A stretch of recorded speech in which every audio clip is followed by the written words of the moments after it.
অধ্যায় ৭ ভূত্বলক বিজ্ঞান। Concept map. ভূত্বলক বিজ্ঞান। প্রয়োজনীয় রাশি: অসমবর্তিত আলোক, সমবর্তিত আলোক, রেখা সমবর্তিত আলোক, কম্পল তরল, সমবর্তিত কোণ, সমবর্তন তল, তারপর হচ্ছে দ্বৈত প্রতিসরণ। তারপর হচ্ছে তড়িৎ চৌম্বকীয় তরঙ্গ বৈশিষ্ট্য হচ্ছে তড়িৎ ক্ষেত্র ই ও চৌম্বক ক্ষেত্র বি এর পর্যায়বৃত্ত পরিবর্তনের ফলে উৎপন্ন হয় থেকে তড়িৎ সঞ্চালন অভিমুখ হচ্ছে ই ও বি উভয়ের উপলম্ব। তারপর তড়িৎ চৌম্বকীয় তরঙ্গ হয়ে থাকে। তড়িৎ চৌম্বকীয় তরঙ্গ সঞ্চালনের জন্য গণমাধ্যমের প্রয়োজন হয় না। তড়িৎ চৌম্বকীয় বিকিরণের তীব্রতা দূরত্বের বর্গের ব্যস্তার মধ্যে হ্রাস পায় শূন্য মাধ্যমে। এই তরঙ্গের বেগ হচ্ছে 3 × 10⁸। তারপর হচ্ছে তরঙ্গের পট্টি। তরঙ্গের পরিসর বৈজ্ঞানিক প্রয়োগ ব্যবহার বেতার তরঙ্গ 10⁻⁴ থেকে 5 × 10⁴ মিটার। বেতার তরঙ্গ যোগাযোগ ব্যবস্থা মাইক্রোওয়েভ তরঙ্গ হচ্ছে 10⁻⁻1 থেকে 10⁻³ মিটার। রাডার যন্ত্রে বিমান চালনায়, শিল্প কারখানায় অবলোহিত রশ্মি হচ্ছে 10⁻³ 4 × 10⁻⁷ মিটার। তারপর হচ্ছে রোগী চিকিৎসায়, জ্যোতির্বিদ্যায়, শিল্প কারখানায়। তারপর হচ্ছে দৃশ্যমান আলো হচ্ছে 7 × 10⁻⁷ মিটার থেকে 4 × 10⁻⁷ মিটার। হচ্ছে উদ্ভিদে সালোকসংশ্লেষণ প্রক্রিয়া, ফটোগ্রাফিক ফিল্ম এবং অতিবেগুনি রশ্মি 5 × 10⁻⁷ থেকে 5 × 10⁻⁹। তারপর হচ্ছে রাসায়নিক বিক্রিয়া, ফটোগ্রাফিক ফিল্ম। তারপর হচ্ছে শরীরে ভিটামিন ডি তৈরির কাজে। তারপর হচ্ছে এক্স রে হচ্ছে 5 × 10⁻⁷। তারপর থেকে 5 × 10⁻15 চিকিৎসা ক্ষেত্রে। তারপর হচ্ছে চোরাচালান নিরোধে। তারপর হচ্ছে কামড় রশ্মি হচ্ছে 5 × 10⁻11 থেকে 5 × 10⁻15। তারপর হচ্ছে অনাধ্যায় ক্যান্সার আক্রান্ত সেলকে ধ্বংস করতে। তারপর হচ্ছে আলোর প্রকৃতি সম্পর্কিত তত্ত্ব, নিউটনের কণিকা তত্ত্ব, ম্যাক্সওয়েলের তড়িৎ চৌম্বকীয় তরঙ্গ, হাইগেনের তরঙ্গ তত্ত্ব, আইনস্টাইনের কোয়ান্টাম তত্ত্ব, E=hμ। তারপর হচ্ছে আলোর ব্যতিচার, আলোর অপবর্তন।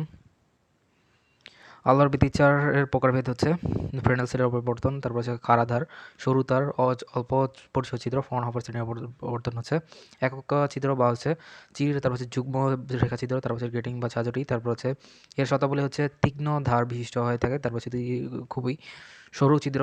এগুলো হচ্ছে আলোর অপবর্তনের বৈশিষ্ট্য। অপরদিকে গ্রেটিং এর প্রকারভেদ হচ্ছে নিঃসরণ গ্রেটিং। তারপর হচ্ছে প্রতিফলন গ্রেটিং ব্যবহার হচ্ছে আলো তরঙ্গ দৈর্ঘ্য নির্ণয় করা যায় গ্রেটিংয়ের মাধ্যমে। তারপর হচ্ছে গ্রেটিংয়ের ব্যবহার হচ্ছে আলো তরঙ্গ দৈর্ঘ্য নির্ণয় করা যায় কি তরঙ্গ দৈর্ঘ্যে দুটি প্রণালীর রেখা পৃথক করা যায়। তারপর হচ্ছে এই অপবর্তন কোণের পরিবর্তনের হার নির্ণয় করা যায়। তারপর হচ্ছে আলোর ব্যতিচার এর শর্তাবলী হচ্ছে আলোর দুটি সুষঙ্গ উৎস থাকতে হবে। দুটি তরঙ্গ ব্যতিচার ঘটবে, তাদের বিস্তার সমান বা প্রায় সমান হতে হবে। উচ্চগুলো থেকে প্রায় খুব কাছাকাছি অবস্থান হতে হবে এবং উঁচুগুলো খুব সূক্ষ্ম হতে হবে। তারপর হচ্ছে আলোর ব্যতিচার প্রকারভেদ হচ্ছে গঠনমূলক ব্যতিচার। তারপর হচ্ছে ধ্বংসাত্মক ব্যতিচার। পরীক্ষা হচ্ছে ইয়ংয়ের দ্বিতীয় পরীক্ষা হচ্ছে উজ্জ্বল স্থিরবিন্দু সংযুক্ত হচ্ছে x=2 λ/2। তারপর হচ্ছে অন্ধকার বিন্দু সত্য হচ্ছে x=হচ্ছে 2n + 1 λ/2। তারপর হচ্ছে ডোরার বিস্তার বা প্রস্থ হচ্ছে xn=d/2d n λ। ইম্পর্টেন্ট সংজ্ঞাসমূহ: অতিবেগুনি বিকিরণ। তাড়িৎচুম্বকীয় বর্ণালীর দৃশ্যমান আলোর বেগুনি প্রান্ত ছড়িয়ে এই বিকিরণ অবস্থান করে। এর দৈর্ঘ্য দীর্ঘ প্রায় হচ্ছে 5 × 10⁻⁷ থেকে 5 × 10⁻৯ মিটার। তারপর হচ্ছে অসম্পর্কিত আলোক। সাধারণ আলোক যার কম্পন গতিপথের লম্ব অভিমুখে চারদিকে সমান বিস্তারে কম্পিত হয়ে থাকে তাদেরকে অসম্পর্কিত আলোক বলা থাকে। তারপর হচ্ছে আলোকবর্ষ একক বছরে আলোক রশ্মি যে দূরত্ব অতিক্রম করে তাকে এক আলোকবর্ষ বলা হয়ে থাকে। বিভিন্ন নক্ষত্রের অবস্থান এবং দূরত্ব প্রকাশের জন্য এই একক ব্যবহার করা হয়ে থাকে। আলোর তরঙ্গ তত্ত্ব। ডাচ বিজ্ঞানী হাইগেন্স প্রথম 1678 খ্রিস্টাব্দে আলোর তরঙ্গ তত্ত্ব উপস্থাপন করেন। পরে ইয়ং ফ্রেনেল এবং তার বিজ্ঞানীরা এই তত্ত্বকে সুপ্রতিষ্ঠিত করেন।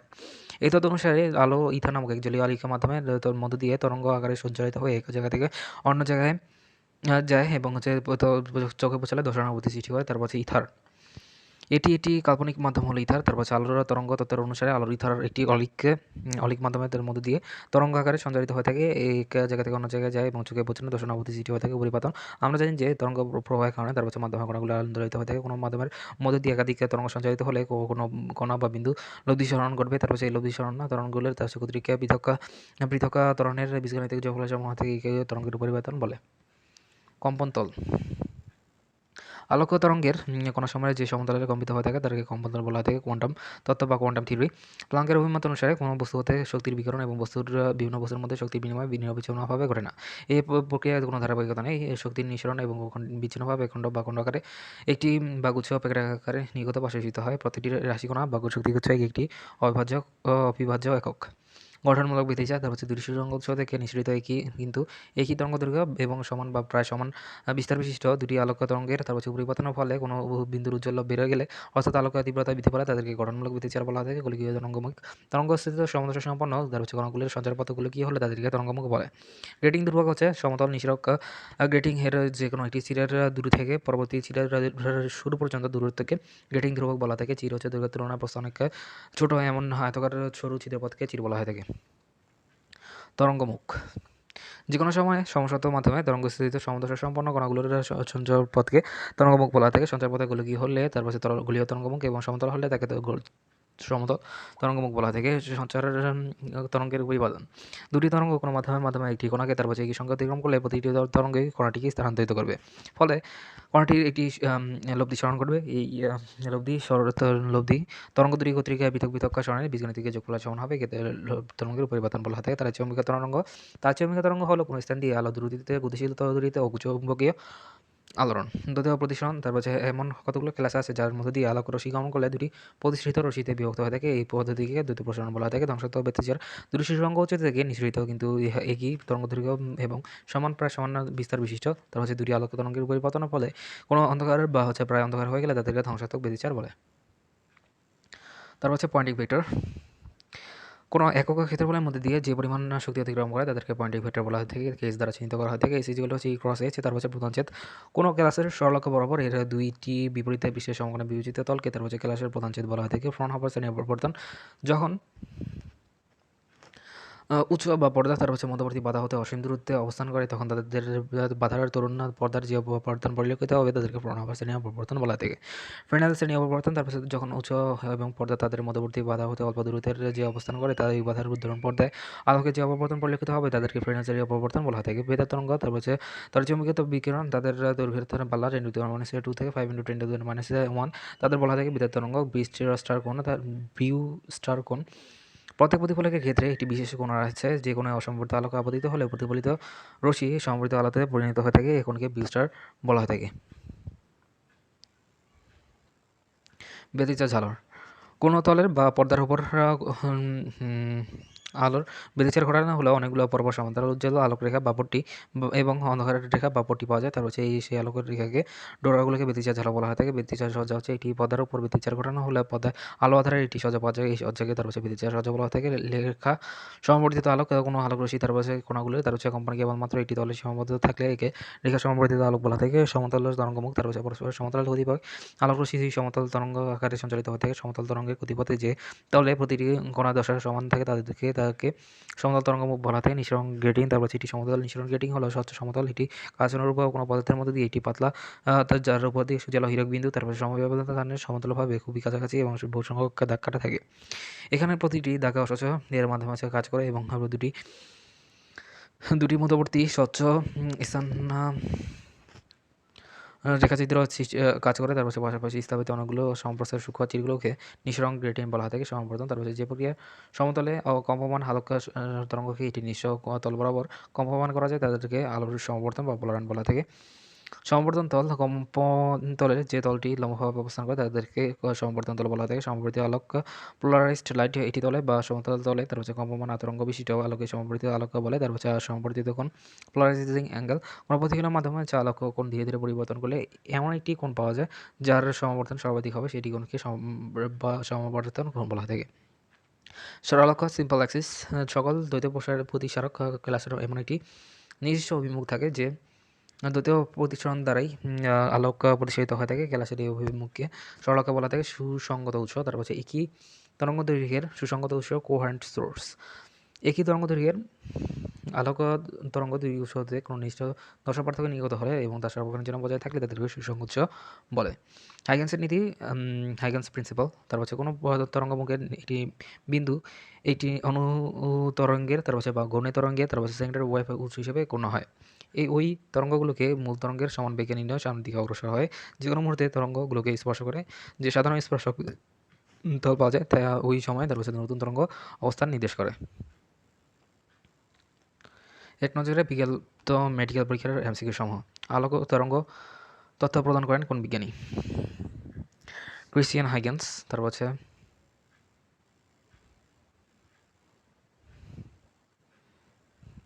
অবলোহিত রশ্মির ব্যবহার নয় কোনটি? উত্তর হচ্ছে টিভি সিগন্যাল। মাইক্রোওয়েভ কোথায় ব্যবহৃত হয়? রাডারে। তারপর হচ্ছে যদি কোনো আলোক তরঙ্গের জন্য আলোকরশ্মি দ্বিতীয়ভাবে উল্লম্বভাবে তরঙ্গযোজিত কম্পন সব দিকে সমভাবে সম্পাদিত হয়ে থাকে তাকে নিচের কোনটি বলা হয়ে থাকে? অসমবর্তিত আলো। আলোর অপবর্তন নিম্নের কোন কারণে ঘটে? ব্যতিচার। মানবদেহের ক্যান্সার আক্রান্ত কোষকে ধ্বংস করার জন্য নিম্নের কোন রশ্মি ব্যবহার করা হয়ে থাকে? গামা রশ্মি। সমবর্তী আলোর ক্ষেত্রে কোনটি সত্য? বি। ই কম্পনতল নির্দিষ্ট এবং বি থাকে। নিচের কোন ঘটনাটি প্রমাণ করে আলোক তরঙ্গ একটি আট তরঙ্গ? ব্যতিচার। পানির উপর তেলকে হালকা আবরণীতে যে রঙে দেখা যায় উহার কারণ হচ্ছে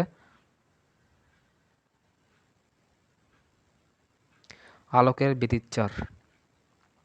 আলোকের সুবর্ণস্থ ব্যতিচারের জন্য নিচের কোন শর্তটি প্রয়োজনীয় নয়?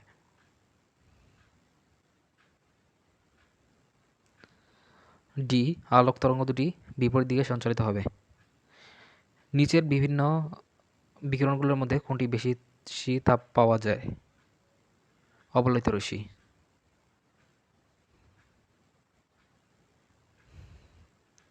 আলোর প্রকৃতি সম্পর্কিত তত্ত্ব আবিষ্কারের ক্ষেত্রে নিচের কোনটি সঠিক নয়? কোয়ান্টাম তত্ত্ব মাইকেলসন। অপর তিনটি হচ্ছে কণিকা তত্ত্ব নিউটন, তরঙ্গ তত্ত্ব হাইগেন্স, তড়িৎ চৌম্বক তত্ত্ব হচ্ছে ম্যাক্সওয়েল। ব্যাখ্যা। আলোর প্রকৃতি সম্পর্কিত তত্ত্ব হচ্ছে নিউটনের কণিকা তত্ত্ব, হাইগেন্সের তরঙ্গ তত্ত্ব, ম্যাক্সওয়েলের তড়িৎচুম্বকীয় তরঙ্গ তত্ত্ব 1864 থেকে 1860 সালে, আইনস্টাইনের কোয়ান্টাম তত্ত্ব। উল্লেখ্য, আলোক ও তড়িৎ ক্রিয়া, কৃষ্ণ বস্তুর বিকিরণ ইত্যাদি ব্যাখ্যার জন্য 1900 সালে বিখ্যাত জার্মান বিজ্ঞানী ম্যাক্স প্লাঙ্ক কোয়ান্টাম তত্ত্ব উপস্থাপন করেন। পরবর্তীতে আইনস্টাইন এই সম্পর্কে চমকপ্রদ ধারণা দেন। আলোর তরঙ্গ তত্ত্বের কোনটি ব্যাখ্যা করা যায় না?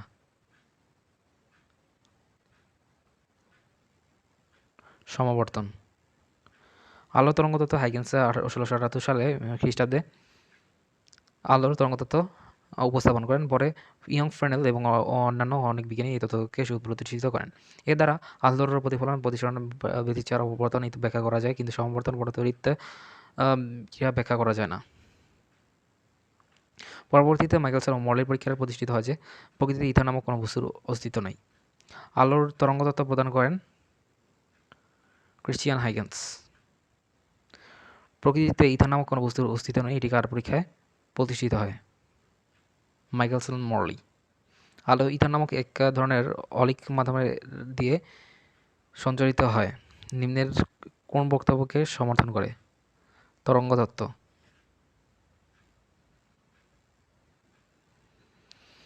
ব্যাখ্যা। ইথার আলোক তরঙ্গ তত্ত্ব অনুসারে আলো ইথার নামক এক অলিক জায়গার মাধ্যমে মধ্য দিয়ে তরঙ্গ তত্ত্ব সঞ্চারিত হয়ে এক জায়গা থেকে অন্য জায়গায় যায়।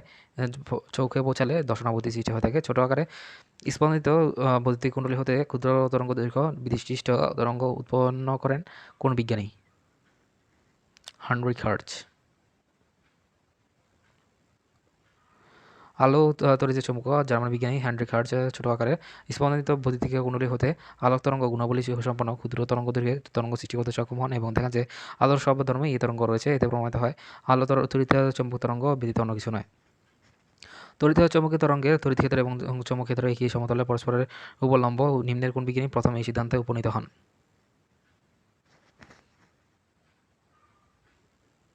ম্যাক্সওয়েল। তড়িৎচৌম্বকীয় তরঙ্গ জেমস ক্লার্ক ম্যাক্সওয়েল প্রস্তাবনা করে যে পরিবর্তনশীল তড়িৎ ক্ষেত্র ই ও চৌম্বক ক্ষেত্র বি শূন্যস্থানে একা প্রকারের আলোড়ন সৃষ্টি হয়ে থাকে।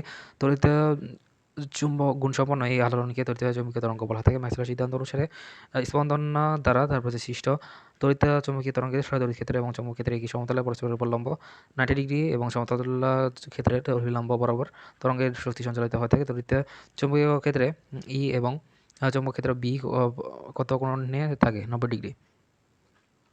কোনটি তড়িৎচুম্বকীয় তরঙ্গ নয়? আলফা রশ্মি। তারপর হচ্ছে শূন্য মাধ্যমে প্রবেশাত ধ্রুবক হচ্ছে 4.10⁻⁷ নিউটন পার অ্যাম্পিয়ার স্কয়ার। ব্যাখ্যা। শূন্যস্থানে তড়িৎচুম্বকীয় তরঙ্গের সমীকরণ হচ্ছে তড়িৎচুম্বকীয় তরঙ্গ শূন্যস্থানের মধ্য দিয়ে c = 1/√E0/μ0 বেগে চলে। এই E0 শূন্য মাধ্যমের এপসাইলন নট শূন্য মাধ্যমের বেদন যোগ্যতা এর মান হচ্ছে এপসাইলন নটটা হচ্ছে 1/4 × 10⁹ coulomb square per newton per metre square. Micro naught হলো শূন্য মাধ্যমের প্রবেশতা ধ্রুবক, এর মান হচ্ছে মাইক্রো নট 4π × 10⁻⁷। উক্ত সমীকরণে এপসাইলন নট এবং মাইক্রো নট এর মান বসালে সি এর মান পাওয়া যায় হচ্ছে 3 × 10⁸ মিটার/সেকেন্ড। শূন্যস্থানে তড়িৎচুম্বকীয় তরঙ্গের বেগ কত? 1/μ0/ε0। তারপর হচ্ছে কোনটি বিকিরণ কোয়ান্টা? ফোটন। আলোর তরঙ্গ তত্ত্ব, তারপর হচ্ছে আলো তত্ত্ব তথা যে কোনো বিকিরণ অসংখ্য কোয়ান্টার সমষ্টি। এই কোয়ান্টাকে বলা হয়ে থাকে ফোটন। তারপর হচ্ছে বিকিরণ বিচ্ছিন্নভাবে কণা কণা আকারে নিঃসরিত বা শোষিত হয়। একটি ফোটনের তরঙ্গদৈর্ঘ্য হচ্ছে 3000 অ্যাংস্ট্রম। এর কম্পাঙ্ক কত?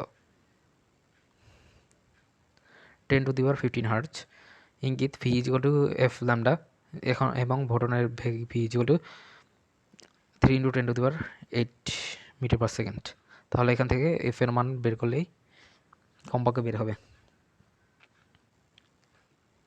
তারপরে আছে হচ্ছে নিচের কোনটি আর তরঙ্গ নয়? আর তরঙ্গ নয় হচ্ছে শব্দ তরঙ্গ। তড়িৎচুম্বকীয় তরঙ্গ এটি আর তরঙ্গ। তড়িৎচুম্বকীয় তরঙ্গ হলো কোনো স্থান দিয়ে তারপর আলো দ্রুতিতে গতিশীল তড়িৎ ও চৌম্বক আলোড়ন। এই তরঙ্গ তড়িৎ ও চৌম্বক ক্ষেত্রে সর্বদাই পরস্পর সমকোণে থাকে। এছাড়া উভয় ক্ষেত্রে সঞ্চালন অভিমুখে থাকে সাথে সমকোণে। তড়িৎচুম্বকীয় তরঙ্গ তাই এক প্রকার আর তরঙ্গ, বর্ণপ্রস্থ তরঙ্গ, বেতার তরঙ্গ, মাইক্রো তরঙ্গ, তারপর অবলোহিত তরঙ্গ, দৃশ্যমান আলো, অতিবেগুনি বিকিরণ, এক্স-রে, গামা রশ্মি এরা তড়িৎচুম্বকীয় তরঙ্গ। কাজে এরা আর তরঙ্গ। অপরদিকে শব্দ তরঙ্গ বা অনুদৈর্ঘ্য তরঙ্গ। জেনে রাখা ভালো, আর প্রস্থ তরঙ্গ মাধ্যমের কণাগুলো তরঙ্গের অভিমুখে সমকোণে কম্পিত হতে থাকলে সেই তরঙ্গকে আর তরঙ্গ বা অনুপ্রস্থ বলা হয়ে থাকে। উল্লম্বিক বা অনুদৈর্ঘ্য তরঙ্গ হচ্ছে মাধ্যমের কণাগুলো তরঙ্গের গতির অভিমুখের সমান্তরালে কম্পিত হতে থাকলে তাদেরকে লম্বিক বা অনুদৈর্ঘ্য তরঙ্গ বলা হয়ে থাকে। তারপর হচ্ছে আলোক তড়িৎ ব্যাখ্যা করা যায় না কোনটির সাহায্যে? আলোক তড়িৎ ক্রিয়া ব্যাখ্যা করা যায় হচ্ছে কোয়ান্টাম তত্ত্বের সাহায্যে। আলোক কোয়ান্টাম তত্ত্ব, আলোক তড়িৎ ক্রিয়া, তারপর কৃষ্ণ বিবরের বিকিরণ ইত্যাদি ব্যাখ্যা করার জন্য 1900 খ্রিস্টাব্দে জার্মান বিজ্ঞানী ম্যাক্স প্লাঙ্ক আলোক কোয়ান্টাম তত্ত্ব উপস্থাপন করেন। জেনে রাখা ভালো, নিউটনের কণিকা তত্ত্ব। এই তত্ত্বের সাহায্যে ঋজু গতি প্রতিফলনের প্রতিসরণ করা যায় না, কিন্তু ব্যতিচার অপবর্তন বিচ্ছুরণ ব্যাখ্যা করা যায় না। তারপর ছায়াকিরণের তরঙ্গ তত্ত্ব হচ্ছে এই তত্ত্বের সাহায্যে প্রতিফলন, প্রতিসরণ, ব্যতিচার, অপবর্তন কিন্তু সমবর্তন ব্যাখ্যা করা যায় না। তারপর হচ্ছে ম্যাক্সওয়েলের তড়িৎচুম্বকীয় তত্ত্ব।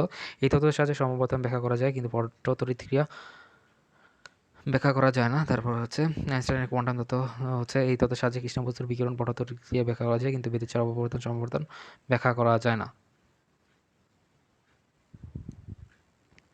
সমবর্তন ব্যাখ্যা করা যায় তড়িৎচুম্বকীয় তত্ত্বের মাধ্যমে। উৎস থেকে দূরত্ব 3 গুণ হলে তড়িৎচুম্বকীয় তীব্রতা কী রূপ হবে? 9 গুণ হ্রাস পাবে। তারপর হচ্ছে ব্যাখ্যা। তড়িৎচুম্বকীয় তরঙ্গের বৈশিষ্ট্য।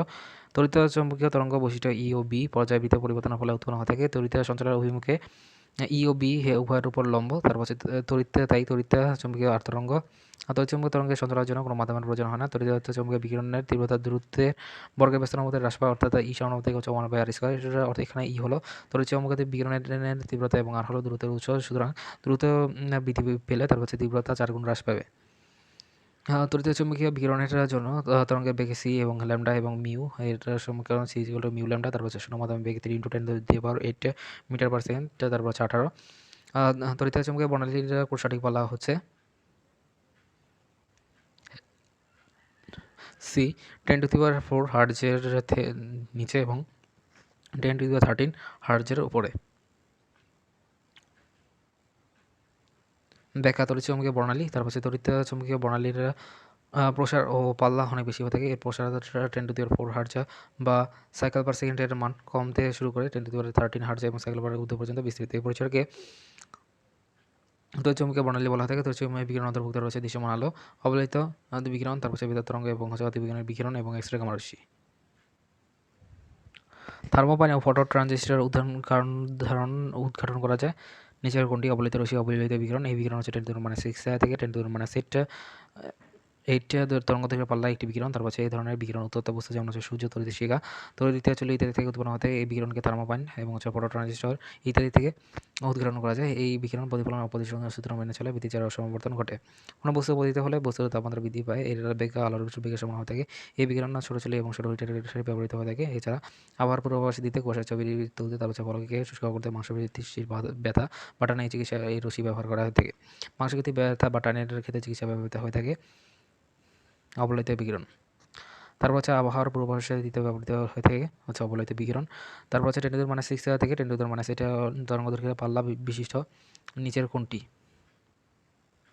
অবলোহিত বিকিরণ 10⁻⁶ হতে 10⁻⁸ তরঙ্গদৈর্ঘ্যের পাল্লা হচ্ছে অবলোহিত বিকিরণে। তারপর হচ্ছে অবলোহিত বিকিরণের বৈশিষ্ট্য নয় কোনটি? ব্যতিচার ও সমাবর্তন ঘটে না। তারপর হচ্ছে অবলোহিত বৈশিষ্ট্যগুলো হচ্ছে প্রতিফলন ও প্রতিসরণ সূত্র মেনে চলে। তারপর হচ্ছে ব্যতিচার ও সমাবর্তন ঘটে। কোনো বস্তুতে প্রতিফলনে তাপমাত্রা বৃদ্ধি পায়। তারপর হচ্ছে বেগ আলোর বেগের সমান হয়ে থাকে।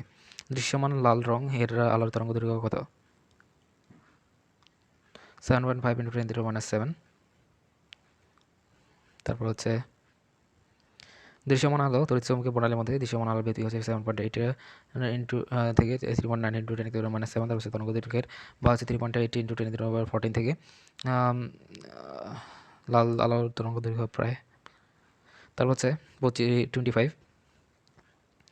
সাধারণত কোন এরিয়াল বান্ডানা দ্বারা ইলেকট্রনকে স্পন্দিত করে কোন তরঙ্গ তৈরি করা হয়ে থাকে? বেতার তরঙ্গ। বেতার তরঙ্গ তারপর হচ্ছে তারচুম্বকীয় বিকিরণের মাধ্যমে যাদের পাল্লার 10⁻² হতে 5 × 10⁻⁴ তাদের বেতার তরঙ্গ। বেতার তরঙ্গকে আবার কয়েকটি উপরিভাগে ভাগ করা যায়। এরা হলো মাইক্রোওয়েভ বা হচ্ছে মাইক্রো তরঙ্গ, তারপর হচ্ছে রাডার তরঙ্গ, টেলিভিশন তরঙ্গ। বেতার তরঙ্গ উৎপাদিত হয় এবং তড়িৎ স্পন্দনের মাধ্যমে সাধারণ কোনো এরিয়াল বা অ্যান্টেনা দ্বারা তরঙ্গকে স্পন্দিত করে বেতার তরঙ্গ উৎপাদন করা থাকে। দূরবর্তী স্থানে শব্দ বা ছবি প্রেরণের জন্য এতে বেতার তরঙ্গ ব্যবহার করা থাকে। অ্যান্টেনা দ্বারা বিকীর্ণ বা যে তড়িৎ শক্তি শূন্যস্থানে চৌম্বকীয় হিসাবে থাকে তাদেরকে বেতার তরঙ্গ বলা থাকে। টেলিভিশন VHF এবং UHF তরঙ্গের তরঙ্গদৈর্ঘ্য হচ্ছে ক্ষুদ্রতর দূরবর্তী তারপর হচ্ছে স্থানে টেলিভিশন এবং তরঙ্গ কৃত্রিম উপগ্রহ বা স্যাটেলাইটের মাধ্যমে রিলে করা হয়ে থাকে। নিচের কোন তরঙ্গের তরঙ্গদৈর্ঘ্য সবচেয়ে বেশি হয়ে থাকে? বেতার তরঙ্গ। তারপর হচ্ছে টেলিভিশন তরঙ্গের কোনটি উপবিভাগ বেতার তরঙ্গের? তারপর হচ্ছে কোন কোন তরঙ্গ দূরবর্তী স্থানে কৃত্রিম উপগ্রহের সাহায্যে রিলে করা হয়ে থাকে? রাডার তরঙ্গ। তারপর হচ্ছে দুঃখিত, টেলিভিশন তরঙ্গ। শল্য চিকিৎসায় তারপর হচ্ছে যন্ত্রপাতি মুক্ত করতে কোনটি ব্যবহৃত হয়ে থাকে? অতিবেগুনি বিকিরণ। অতিবেগুনি বিকিরণ কার্বন আর্ক ল্যাম্প। তারপর হচ্ছে উত্তপ্ত বস্তু ও সূর্য থেকে এই বিকিরণ উৎপত্তি হয়ে থাকে। এই বিকিরণকে ফটোগ্রাফিক প্লেট প্রতিপ্রভা দ্বারা উদ্ঘাটন করা হয়ে থাকে। বিকিরণ প্রতিফলন এবং প্রতিসরণের সূত্র মেনে চলে এর ব্যতিচার ও সমাবর্তন ঘটে। কোনো বস্তুতে প্রতি হলে তা থেকে ফটো ইলেকট্রন নির্গত হয়ে থাকে। কোনো পদার্থে প্রতিপ্রভাব সৃষ্টি করে চুরি নিয়ন্ত্রক এলাম তারপর সংক্ষেপভাবে দরজা খোলার যন্ত্র কাউন্টারে বিকিরণ ব্যবহার করা থাকে। এছাড়া আসল হীরা এবং নকল হীরা তারপর উৎঘাটন ও বিকিরণ ব্যবহার করা থাকে। তারপর শল্য চিকিৎসার যন্ত্রপাতি জীবাণু মুক্ত করতে এই বিকিরণ ব্যবহৃত হয়ে থাকে।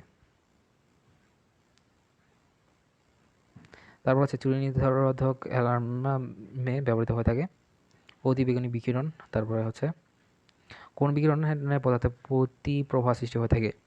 অতিবেগুনি বিকিরণ। তারপরে হচ্ছে আসল হীরা ও নকল হীরার ব্যাংক উদ্ঘাটনে ব্যবহৃত হয়ে থাকে অতিবেগুনি বিকিরণ। তারপরে হচ্ছে স্বয়ংক্রিয়ভাবে দরজা খোলা এবং কাউন্টারে কোনটি ব্যবহৃত হয়ে থাকে? অতিবেগুনি বিকিরণ। ভাঙ্গা হাড় এবং দেহের অভ্যন্তরস্থিত অঙ্গের পতঙ্গের ছবি তুলতে ব্যবহৃত হয়ে থাকে এক্স রে। এক্স রে তরঙ্গ দৈর্ঘ্যের পাল্লা হচ্ছে 5 × 10⁻⁸ থেকে 5 × 10⁻⁻15 মধ্যে। তারপর অন্তর্ভুক্ত গতিসম্পন্ন ইলেকট্রনকে কোনো ভারী বাধাত বস্তু থেকে থামিয়ে দিলে এক্স রে উৎপন্ন হয়ে থাকে। একে ফটোগ্রাফিক প্লেট বা ফিল্ম দ্বারা উদ্ঘাটন করা যায়। এছাড়া আদালতে তার চৌম্বকীয় প্রভাব তৈরি করে এবং গ্যাসে আয়না সৃষ্টি করে এবং এক্স রে উদ্ঘাটন হয়ে থাকে। ভাঙ্গা হাড় ও দেহের অভ্যন্তরস্থ কোনো অঙ্গ প্রত্যঙ্গকে ছবি তুলতে এক্স রে ব্যবহৃত হয়ে থাকে। এছাড়া দেহের ক্ষতিকারক টিউমার সেল ধ্বংস করতে ব্যবহৃত হয়ে থাকে। কোনো ধাতব যন্ত্রের কোনো ফাটল আছে কিনা তা শনাক্ত করতে এক্স রে ব্যবহার হতে থাকে। ধাতব যন্ত্রের ফাটল নির্ণয় করার জন্য ব্যবহৃত হয়ে থাকে এক্স রে। মানবদেহের ক্যান্সার আক্রান্ত ধ্বংস করার জন্য নিম্নে কোন রশ্মি ব্যবহার করা হয়ে থাকে? গামা রশ্মি। ব্যাখ্যা গামা রশ্মি এর তরঙ্গদৈর্ঘ্য আছে 5 × 10⁻11 থেকে 5 × 10⁻15 এর কম। তরঙ্গদৈর্ঘ্যের দিক থেকে এটি এক্স-রের অঞ্চলে পরিলেপিত হয়ে থাকে। তেজস্ক্রিয় নিউক্লিয়াস থেকে এই রশ্মি নির্গত হয়ে থাকে। ফটোগ্রাফি প্লেটে গাইগার মূলকাণ্ডের দিকে এই রশ্মি উৎসারিত হয়ে থাকে। মানবদেহে ক্যান্সার আক্রান্ত কোষের ধ্বংস করতে এই রশ্মি ব্যবহার করতে হয়ে থাকে। রেডিওথেরাপিতে ক্যান্সার টিউমার কোষের ধ্বংস করতে নিম্নের কোনটি ব্যবহৃত হয়ে থাকে? রেডিওথেরাপিতে ক্যান্সার ও টিউমার ধ্বংস করতে ব্যবহৃত হয়ে থাকে হচ্ছে গামা রশ্মি। তরঙ্গপট্টি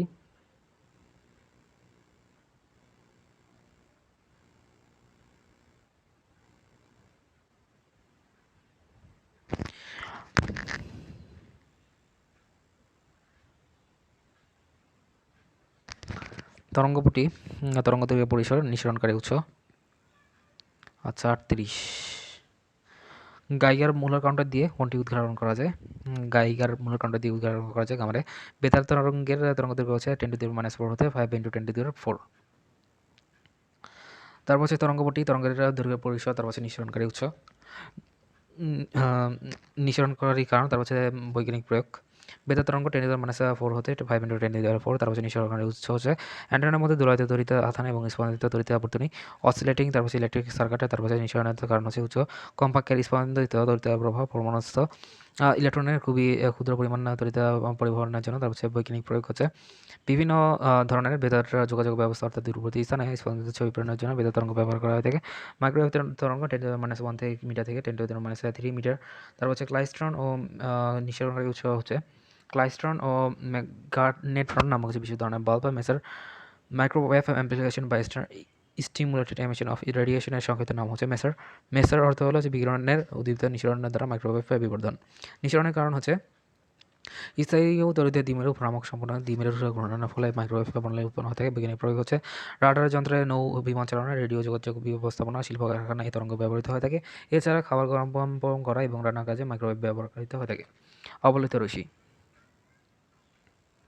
10⁻³ হতে 4 × 10⁻⁷।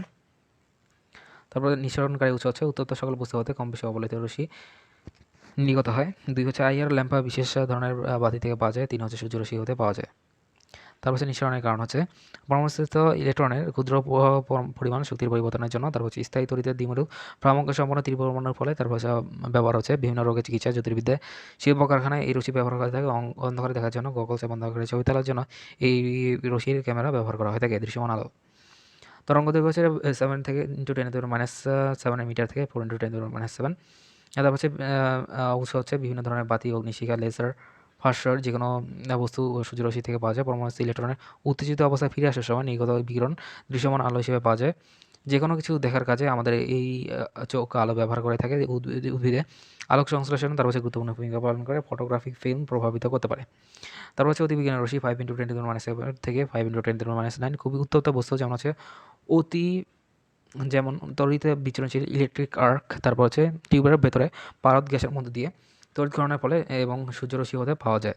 হচ্ছে পরমাণুস্থ ইলেকট্রনের বিভিন্ন স্তরের মাঝামাঝি উচ্চ শক্তি পরিবর্তনের জন্য। তারপর হচ্ছে আনয়ন ঘটানোর জন্য প্রতিপ্রভাবকের সৃষ্টি ব্যবহৃত হয়ে থাকে। তারপর হচ্ছে রাসায়নিক বিক্রিয়া, তারপর ছোটনের কাজে, ফটো ইলেকট্রিক ক্রিয়া সংগঠনে, ফটোগ্রাফিক ফিল্ম প্রভাবিত করার কাজে এবং অণুবীক্ষণ যন্ত্রের বিশ্লেষণ ক্ষমতা বৃদ্ধির জন্য এবং শরীরে ভিটামিন তৈরির কাজে ব্যবহৃত হয়ে থাকে। তারপর হচ্ছে এক্স রে হচ্ছে 5 × 10⁻⁸ থেকে 5 × 10⁻15। এক্স রে টিউব থেকে উৎপন্ন হয়ে থাকে। এক্স রে টিউবে তার হচ্ছে উচ্চ গতি ইলেকট্রন বন্ধন সৃষ্টির মাধ্যমে এই রশ্মি তৈরি করা হয়ে থাকে। ভারী মৌলের পরমাণুকে উচ্চ শক্তি ইলেকট্রন দ্বারা আঘাত করার ফলে পরমাণুর গভীরে অবস্থিত ইলেকট্রন উত্তেজনা দ্বারা এই রশ্মি সৃষ্টি হয়ে থাকে। চিকিৎসার ক্ষেত্রে, গবেষণার কাজে, শিল্প কারখানায় এবং নিরাপত্তার কাজে চলাচল নিরোধে এক্স রে ব্যবহৃত হয়ে থাকে। তারপর হচ্ছে গামা রশ্মি 5 × 10⁻11 থেকে 5 × 10⁻15 বা এর চেয়ে কম হয়ে থাকে। তারপর হচ্ছে উৎস হচ্ছে তেজস্ক্রিয় বস্তু থেকে উৎপন্ন হয়ে থাকে। নিউক্লিয়ার ফিশন ও নিউক্লিয়ার ফিশন বিক্রিয়া, তারপর হচ্ছে মৌলিকীকরণ মিথস্ক্রিয়া এই রশ্মি নির্গত হয়ে থাকে। পরমাণুর নিউক্লিয়াস উত্তেজিত হয়। তারপর উচ্চ শক্তি স্তর হতে নিম্ন শক্তি স্তরে স্থানান্তর ফলে এই রশ্মি নির্গত হয়ে থাকে। তেজস্ক্রিয়ত পরমাণুর বিশ্লেষণের পরে এই রশ্মি নির্গত হয়ে থাকে। সূর্যের মধ্যে ফিউশন বিক্রিয়ার মাধ্যমে গামা রশ্মি উৎপন্ন হয়ে থাকে। চিকিৎসার ক্ষেত্রে বিভিন্ন রোগ নির্ণয়, তারপর হচ্ছে চিকিৎসা বিজ্ঞান আকারে, তারপর হচ্ছে গবেষণার কাজে ধাতব পদার্থ ক্ষতি নির্ণয় এই রশ্মি ব্যবহার হয়ে থাকে। মানবদেহে তারপর হচ্ছে ক্যান্সার আক্রান্ত সেলকে ধ্বংস করতে এই রশ্মি ব্যবহৃত হয়ে থাকে। রাত্রিবেলা এবং আলোচিত্র গ্রহণে এবং শত্রুর এয়ারক্রাফট অনুসন্ধান এবং গ্রিন হাউসে।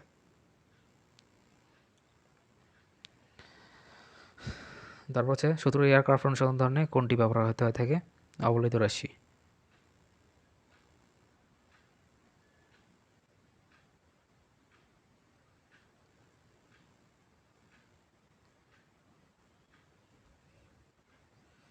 আচ্ছা, হয়তো এখানে ভুল আছে বা এখানে ভুল আছে। এখানে লেখা আছে গামা রশ্মি শত্রু এয়ারক্রাফট অনুসন্ধান করে, অথচ এখানে লেখা আছে শত্রু এয়ারক্রাফট অনুসন্ধানে ব্যবহৃত হয় অবলোহিত রশ্মি। 41 মাইক্রোওয়েভ কোথায় ব্যবহৃত হয়ে থাকে? মাইক্রোওয়েভ ব্যবহৃত হয়ে থাকে হচ্ছে রাডারে। ক্লাইস্ট্রন ও ম্যাগনেট্রন নামক হচ্ছে বিশেষ ধরনের বাল্ব তৈরি হয়ে থাকে মাইক্রোওয়েভ তরঙ্গ। অন্ধকারে ছবি তোলার জন্য কোন রশ্মির ব্যবহার করা হয়ে থাকে? অবলোহিত রশ্মি। তারপর হচ্ছে উত্তপ্ত সকল বস্তু হতে কোন রশ্মি নির্গত হয়ে থাকে? অবলোহিত রশ্মি। তারপর হচ্ছে সূর্য রশ্মি হতে কোনটি পাওয়া যায় না? মাইক্রোওয়েভ তরঙ্গ। তারপর হচ্ছে শরীরে ভিটামিন ডি এর কাজে ব্যবহৃত হয়ে থাকে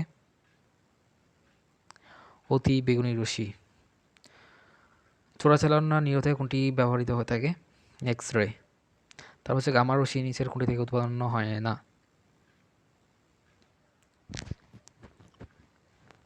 আইআর ল্যাম্পার নামক এক বিশেষ ধরনের বাতি থেকে তেজস্ক্রিয় বস্তু হতে, তারপর হচ্ছে নিউক্লিয়ার ফিউশন এবং ফিউশন বিক্রিয়া এবং মৌলিক কণার মিথস্ক্রিয়া থেকে গামা রশ্মি উৎপন্ন হয়ে থাকে। তারপর হচ্ছে অবলোহিত রশ্মির ব্যবহার নয় কোনটি? অবলোহিত রশ্মির ব্যবহার নয় কোনটি? TV signal. তাছাড়া টিভি সিগন্যাল ছাড়া রিমোট কন্ট্রোল, অপটিক্যাল ফাইবারের মাধ্যমে যোগাযোগ, ফিজিওথেরাপি ইত্যাদি হচ্ছে অবলোহিত রশ্মির উদাহরণ। টিভি সিগন্যাল মেবি হচ্ছে রাডার বা হচ্ছে রেডিও সিগন্যালের উদাহরণ। যে কোনো সময় তারপর সমস্যার মাধ্যমে তরঙ্গস্থিত সমদর্শ সম্পন্ন কণাগুলোকে সঞ্চারপথকে কী বলে?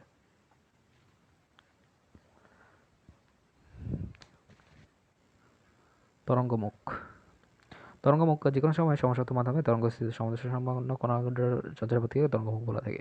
সঞ্চারপথগুলি হলে তাকে যন্ত্রগুলিকে তরঙ্গমুখ এবং সমতল হলে তাদেরকে সমতল তরঙ্গমুখ বলা থাকে। দুটি উৎস থেকে সমান দশায় এবং কোনো নির্দিষ্ট দশা পার্থক্যের জন্য একই তরঙ্গ থেকে দুটি আলোক তরঙ্গ নিঃসৃত হলে তাদেরকে কী বলা হয়ে থাকে?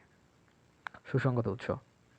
সুসংগত উৎস কোয়ারেন্ট সোর্স। তার হচ্ছে দুটি উৎস থেকে সমদশা এবং কোনো নির্দিষ্ট দশা পার্থক্যের জন্য একই তরঙ্গ দৈর্ঘ্যে দুটি আলোক তরঙ্গ নিঃসৃত হলে তাদেরকে সুসংগত উৎস বলা থাকে। আলোর বিদ্যুৎ আবিষ্কার করেন হচ্ছে কোন বিজ্ঞানী? Thomas young. তারপর হচ্ছে দ্বিতীয় পরীক্ষা 1801 সালে টমাস ইয়ং আলোর বিদ্যুৎ আবিষ্কার করেন এবং 1807 সালে বিদ্যুৎ বছরের জন্য দ্বিতীয় পরীক্ষা করেন। সুসংগত উৎস হতে নিঃসৃত দুটি আলোক তরঙ্গের বিপতন ফলে কোনো বিদ্যুতের তীব্রতা বৃদ্ধি পায়, আবার কোনো বিদ্যুতের তীব্রতা হ্রাস পায়। একে কী বলা হয়ে থাকে? ব্যতিচার। আলোর ব্যতিচার দুই সুসংগত উৎস থেকে তারপর নিঃসৃত দুটি আলোক তরঙ্গের পরিবর্তনের ফলে কোনো বিন্দুর আলোক তীব্রতা বৃদ্ধি পায়, আবার কোনো বিন্দুতে তীব্রতা হ্রাস পায়। ফলে তলে পর্যায়ক্রম আলোক উজ্জ্বল এবং অন্ধকার অবস্থা সৃষ্টি হয়ে থাকে। কোনো স্থানে বিন্দু থেকে বিন্দুর আলোর তীব্রতার এই পর্যায়ক্রমিক তারতম্যকে আলোর ব্যতিচার বলা হয়ে থাকে। ব্যতিচারের শর্তাবলী নয় কোনটি? উৎস দুটি বৃহৎ হতে হবে। তাছাড়া শর্তাবলীগুলো হচ্ছে আলোক উৎস দুটি সুসংগত হতে হবে, তারপর উৎস দুটি পরস্পরের খুব নিকট হতে হবে, তরঙ্গ দুটির বিস্তার প্রায় সমান হতে হবে।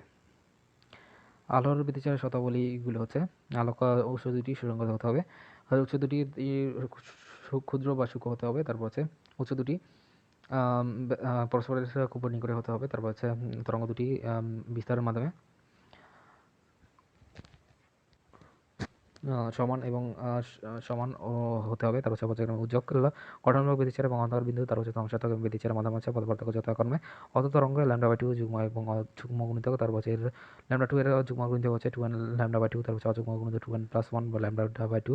এখানে n = 0 ± 1 ± 2। ব্যতিচার সজ্জার আলোকিত অন্ধকার অংশকে বলা হয়ে থাকে পট্টি। পট্টি ব্যতিচার সজ্জার আলোকিত এবং অন্ধকার অংশকে তার হচ্ছে পট্টি বা ঝালর ডোরা বলা থাকে। ব্যতিচার ঝালরে তার হচ্ছে উজ্জ্বল বিন্দুর জন্য তরঙ্গ দুটির পথ পার্থক্য হবে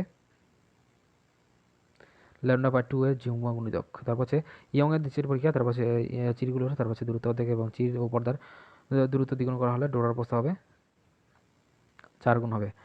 ব্যাখ্যা। ডোরার প্রস্থ বা বেদ হচ্ছে একটি উজ্জ্বল বা ডোরার প্রস্থ এবং হচ্ছে বেদ দুটি অন্ধকার ডোরা বা দুটি উজ্জ্বল ডোরার ব্যবধানের অর্ধেক।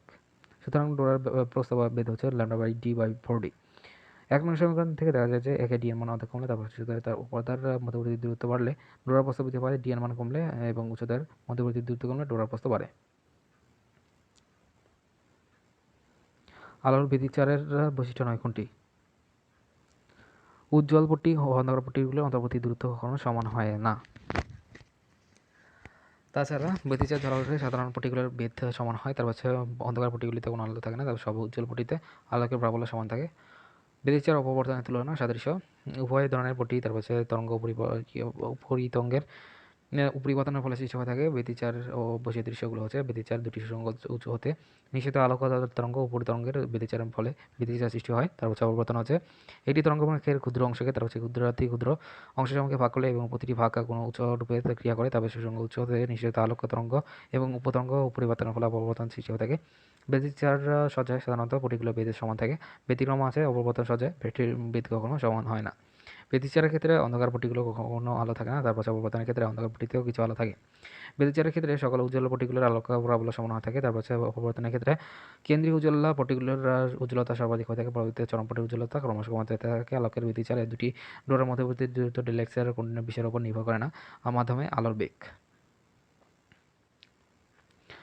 ব্যতিচার পটির দুটি ডোরার মধ্যবর্তী বিষয়ের উপর নির্ভর করে। প্রতি ব্যতিচার পটির তারপর হচ্ছে দুটি ডোরার ডেল এক্স নিম্নোক্ত বিষয়ের উপর নির্ভর করে ব্যবহৃত আলো তরঙ্গ দৈর্ঘ্য ল্যামডার দ্বিচির পরীক্ষার মধ্যবর্তী দূরত্ব ডি এবং চির দুটির মধ্যবর্তী দূরত্ব এ।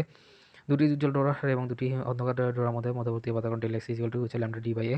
এটি উজ্জ্বল এবং হচ্ছে এটি অন্ধকার ডোরার প্রস্তুত দুটি অন্ধকার ডোরা এবং দুটি উজ্জ্বল ডোরার মধ্যবর্তী ব্যবধান পার্থক্য হচ্ছে ল্যামডা ডোরার পার্থক্য হচ্ছে ল্যামডা ডি বাই টু এ। তারপর হচ্ছে ব্যতিচার ঝালরে তারপর হচ্ছে পরপর দুটি উজ্জ্বল ডোরার পরপর দুটি উজ্জ্বল ও অন্ধকার ডোরার ব্যবধান কি?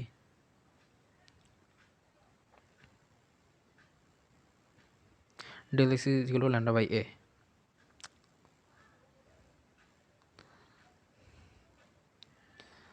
তারপর হচ্ছে 61 ব্যতিচার ঝালরে তারপর হচ্ছে এটি উজ্জ্বল এবং এটি অন্ধকার ডোরার প্রস্থ কত?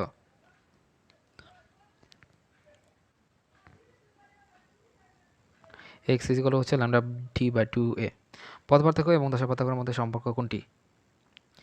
ডেল ইকুয়াল হচ্ছে two pi x by lambda, তারপর হচ্ছে পথ দশক পথ পার্থক্যের মধ্যে সম্পর্ক হচ্ছে এটি পুনঃকম্পনের দশার উপর পরিবর্তন হয়ে থাকে টু পাই এবং ল্যামডা তরঙ্গ পরিবর্তন দশার জন্য পরিবর্তন হয়ে থাকে টু পাই এক্স তরঙ্গ দৈর্ঘ্যের জন্য দশার পরিবর্তন হয়ে থাকে two pi by lambda into x. তারপর হচ্ছে দশার পার্থক্য ডেল্টা ইকুয়াল হচ্ছে two pi by lambda into পথ পার্থক্য এক্স। তারপর হচ্ছে গঠনমূলক ব্যতিচারের মধ্যে পার্থক্য হবে কি? N lambda. গঠনমূলক ব্যতিচারের সৃষ্টির শর্ত হচ্ছে দুটি তরঙ্গ যখন একই দশায় মিলিত হয়ে থাকে তখন লব্ধি তরঙ্গের বিস্তার এবং প্রাবল্য সর্বাধিক হয় এবং উজ্জ্বল ডোরার সৃষ্টি হয়ে থাকে। গঠনমূলক ব্যতিচার ঘটে তার অর্থাৎ গঠনমূলক ব্যতিচার সৃষ্টি হবে যখন দশা পার্থক্য ডেল্টা ইকুয়াল টু 0, 2 পাই 4 পাই তারপর 6 পাই এবং পাই এবং যুগ্ম গুণিতক এবং 2 পাই এন। তারপর এন ইকুয়াল টু 0, 1, 2, 3 তারপর 2 পাই বাই ল্যামডা পথ পার্থক্য ইকুয়াল 2 পাই পথ পার্থক্য ইকুয়াল হচ্ছে PS2 minus PS1 equal lambda equal 2 n lambda by 2। তারপর সেখানে n ইকুয়াল 0, 1, 2, 3 তারপর সেই গঠনমূলক ব্যতিচারের জন্য আমরা আলোকীয় পথ পার্থক্য ইকুয়াল ল্যামডা। তারপর ধ্বংসাত্মক ব্যতিচারের জন্য পথ পার্থক্য হচ্ছে 2n প্লাস 1 তারপর ল্যামডা বাই 2। তারপরে ব্যাখ্যা ধ্বংসাত্মক ব্যতিচার সৃষ্টি শর্ত হচ্ছে যখন ধ্বংসাত্মক ব্যতিচার ঘটে তখন অন্ধকার ডোরা পাওয়া যায় এবং সাধারণভাবে সেটা ঘটে এবং তখন যখন তরঙ্গ দুটি বিপরীত দশায় মিলিত হয়ে থাকে অর্থাৎ যখন দশা ডেল্টা ইকুয়াল টু হচ্ছে পাই টু 3 পাই 5 পাই এর অযুগ্ম 2n প্লাস 1 পাই তারপর n ইকুয়াল 0, 1, 2, 3 যখন 2 পাই বাই ল্যামডা ইন্টু পদ পার্থক্য 2n প্লাস 1 পাই অর্থাৎ পদ পার্থক্য PS2 minus PS1 equal to 2n plus 1 lambda by 2। তারপর হচ্ছে ইয়াংয়ের দ্বিতীয় পরীক্ষা তারপর হচ্ছে দুটি তরঙ্গের পরিবর্তনের ফলে একটি বিন্দুতে তার হচ্ছে কালো ডোরা উৎপন্ন হয়ে থাকে। ওই বিন্দুতে তরঙ্গের মধ্যে দশা পার্থক্য মিউজিক্যাল পূর্ণসংখ্যা 2 পাই প্লাস এম। তারপর যখন ধ্বংসাত্মক ব্যতিচার ঘটে তখন অন্ধকার ডোরা পাওয়া যায়। তারপর সেক্ষেত্রে পথ পার্থক্য 2m প্লাস 1 ল্যামডা বাই 2 তারপর দশা পার্থক্য 2 পাই বাই ল্যামডা ইন্টু পথ পার্থক্য 2 পাই বাই ল্যামডা গুণ 2m প্লাস 1 তারপর ল্যামডা বাই 2 ইকুয়াল হচ্ছে 2m পাই তারপর প্লাস পাই। তারপরে বস্তুর কিনারে ঘেঁষে আলোর খানিকটা বেঁকে যাওয়াকে বলা হয়ে থাকে অপবর্তন। অপবর্তন বস্তুর কিনারে ঘেঁষে আলোর খানিকটা বেঁকে যাওয়াকে অপবর্তন বলা হয়ে থাকে। অপবর্তনের কারণে চার কিনারা ঘেঁষে কিছু অংশ আলোকিত দেখা যায়। তারপর হচ্ছে কোনো প্রতিবন্ধকের ধার ঘেঁষে যাওয়ার সময় জ্যামিতিক ছায়া অঞ্চলের মাধ্যমে আলোর বেঁকে যাওয়ার ঘটনাকে বলা হয়ে থাকে অপবর্তন। আলোর অপবর্তন কোনো প্রতিবন্ধকের ধার ঘেঁষে তারপর হচ্ছে সরু চিরের মধ্যে দিয়ে যাওয়ার সময় জ্যামিতিক ছায়া অঞ্চলের মধ্যে দিয়ে বেয়ে যাওয়া আলো যাওয়ার সময় ঘটনাকে আলোর অপবর্তন বলা হয়ে থাকে। একটি সুসংগত আলোক তরঙ্গ হচ্ছে এটি সূক্ষ্মতারার উপর দিয়ে আপতিত হলে তারপর হচ্ছে তার পিছনে যে ছায়া তৈরি হয়ে থাকে তা এটি তারের নয় বরং অনেকগুলো সমতল তারের। এই ঘটনাটা ব্যাখ্যা করা যায় হচ্ছে অপবর্তন।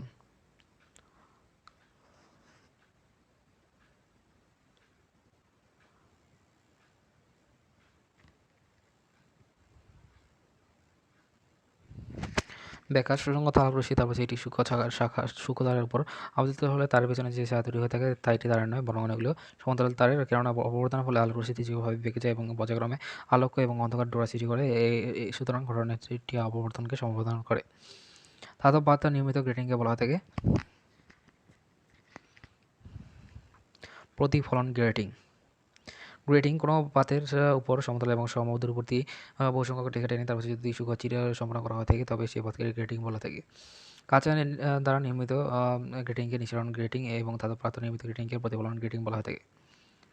পাশাপাশি স্থাপিত সমপ্রস্থের সূক্ষ্ম চির বিশিষ্ট পাতলা পাতকে বলা হয়ে থাকে গ্রেটিং। অপবর্তন গ্রেটিং বা ঝাঁঝরি তারপর পাশাপাশি স্থাপিত অণুগুলো সমপ্রস্থের চির সম্পন্ন পাতকে অপবর্তন বা গ্রেটিং বলে। সমবর্তন গ্রেটিংয়ের সম্পর্কে সত্য নয় নিচের কোনটি? গ্রেটিং ধ্রুবক = 1/a+b। ব্যাখ্যা: এই গ্রেটিংয়ে এর প্রতি সেন্টিমিটারে প্রায় ৫,০০০ হতে ৬,০০০ পর্যন্ত দাগ থাকে। সাধারণত কাজের জন্য পরীক্ষাগারে আর এক প্রকার নিচরণ গ্রেটিং এর জন্য ব্যবহার করা থাকে। প্রকৃত রেখাঙ্কিত গ্রেটিং হচ্ছে সেলুলোয়েড ফিল্মের উপর ঢালাই পদ্ধতিতে এই গ্রেটিং প্রস্তুত করা হয়ে থাকে। এরপর নাম হচ্ছে প্রতিলিপি গ্রেটিং, রেপ্লিকা গ্রেটিং। তারপর মনে করি এটি গ্রেটিংয়ের প্রতিটি তীরের বেদ বা প্রস্থ হচ্ছে তারপর প্রতিটি রেখার পথ বা প্রস্থ হচ্ছে b। তারপর সংখ্যানুসারে গ্রেটিং d=a+b, ডিকে অনুসরণ গ্রেটিং উপাদান বলা হয়ে থাকে। গ্রেটিং এর ব্যবহার নয় কোনটি? আলোর বেগ নির্ণয় করা, আলোর তরঙ্গদৈর্ঘ্য নির্ণয় করা, তারপর সেই তরঙ্গদৈর্ঘ্যে দুটি বর্ণালী রেখা পৃথক করা, তারপর তরঙ্গদৈর্ঘ্যের সাপেক্ষে অপবর্তনের কোণের পরিবর্তন হার নির্ণয় করা হচ্ছে গ্রেটিং এর ব্যবহার। গ্রেটিং এর ব্যবহার বিভিন্ন কাজে গ্রেটিং ব্যবহার করা থেকে নিচের ব্যবহার দেওয়া হলো আলোর তরঙ্গদৈর্ঘ্য নির্ণয়, তারপর কি তরঙ্গের দুটি বর্ণালী রেখা পৃথক করা, তারপর তরঙ্গদৈর্ঘ্যের সাপেক্ষে অপবর্তনের কোণের পরিবর্তন হার নির্ণয় করা। তারপর টুরমালিন গ্যাসের বৈশিষ্ট্য নয় হচ্ছে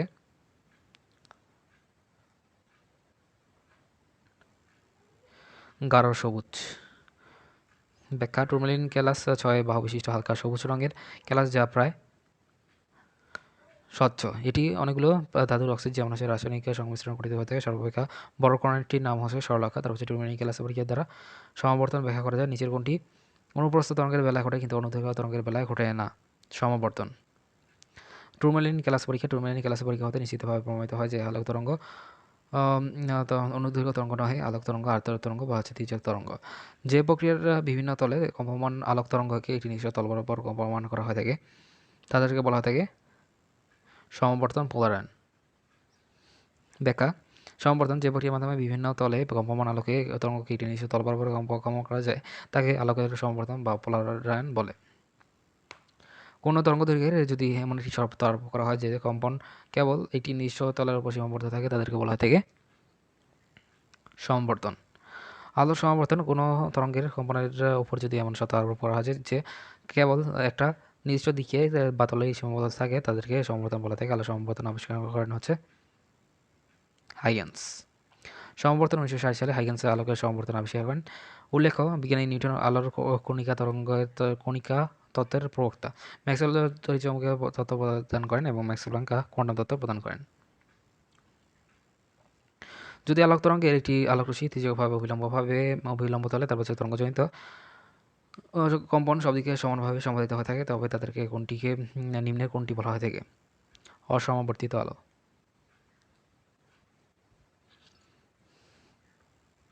ব্যাখ্যা: অসমবর্তিত আলো সাধারণত আলোক যার কম্পন গতিপথের লম্ব অভিমুখে চারদিকে সমান বিস্তারে কমিত হয়ে থাকে তাদেরকে অসমবর্তিত আলো বলা হয়ে থাকে। একটি তলে বা এর সমান্তরালে তলে কম্পমান আর তরঙ্গ বিশিষ্ট আলোককে সমবর্তিত আলোক বলা থাকে। রেখা সমবর্তিত আলোক কোনো আলোক তরঙ্গের গুলোর তারপর কম্পন কেবলমাত্র একটি তলে সীমাবদ্ধ থাকলে তাকে রেখা সমবর্তিত বলা থাকে। কম্পন তল হচ্ছে আলোকের তরঙ্গের কোণসমূহ যে কম্পন তলে কম্পিত হয়ে থাকে তাকে কম্পন তল বলা থাকে। সমবর্তিত কোণ কোনো প্রতিফলক মাধ্যমে আপতন কোণ ধীরে ধীরে পরিবর্তন করলে এমনটি কোণ পাওয়া যাবে যার জন্য সমবর্তন সর্বাধিক হবে, সেই কোণটিকে সমবর্তন বলা থাকে। সমবর্তন তল কম্পন তলের সাথে এটি যে তলটি লম্বভাবে অবস্থান করে তাদেরকে সমবর্তন তল বলা হয় থাকে। তারপর হচ্ছে দ্বৈত প্রসারণ। তারপর হচ্ছে এমন কতগুলো ক্যালাস আছে যাদের আলোকের গমন করলে দুটি প্রতিষ্ঠিত রশ্মিতে বিভক্ত হয়। এই পদ্ধতিকে দ্বৈত প্রসারণ বলা থাকে। এইসব ক্যালাসকে দ্বৈত প্রতিসারক ক্যালাস বলা থাকে। কোয়ার্টজ এবং ক্যালাসের তারপর দ্বৈত প্রসারক ক্যালাস।